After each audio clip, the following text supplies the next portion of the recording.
குவைத்தில் மங்காஃப் பகுதியில் 7 மாடி கட்டடத்தில் ஏற்பட்ட பயங்கர தீ விபத்தில் தமிழகம் மற்றும் கேரளாவை சேர்ந்த 40க்கும் மேற்பட்ட இந்தியர்கள் உயிரிழந்திருப்பது மிகவும் அதிர்ச்சி அளிப்பதாக அஇஅதிமுக பொதுச் செயலாளர் புரட்சித்தாய் சின்னம்மா தெரிவித்துள்ளார். அஇஅதிமுக பொதுச் செயலாளர் புரட்சித்தாய் சின்னம்மா வெளியிட்டுள்ள இரங்கல் செய்தியில், குவைத்தில் ஏற்பட்ட தீ விபத்தில் தமிழகம் மற்றும் கேரளாவை சேர்ந்த 40க்கும் மேற்பட்ட இந்தியர்கள் உயிரிழந்த செய்தி அறிந்து மிகவும் வருத்தமுற்றதாக தெரிவித்துள்ளார்.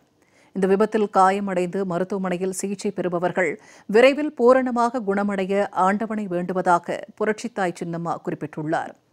இந்த விபத்தில் உயிரிழந்தவர்களின் குடும்பத்தினர்களுக்கும் அவர்களது நண்பர்களுக்கும் தனது ஆழ்ந்த இரங்கலையும் அனுதாபத்தையும் தெரிவித்துக் கொள்வதாகவும், உயிரிழந்த தமிழகத்தை சேர்ந்தவர்களின் உடல்களை அவர்களது சொந்த ஊர்களுக்கு கொண்டுவர தேவையான அனைத்து ஏற்பாடுகளையும் விரைந்து எடுக்க வேண்டும் என மத்திய மாநில அரசுகளை கேட்டுக் கொள்வதாகவும் கழக பொதுச் செயலாளர் புரட்சித்தாய் சின்னம்மா தெரிவித்துள்ளார்.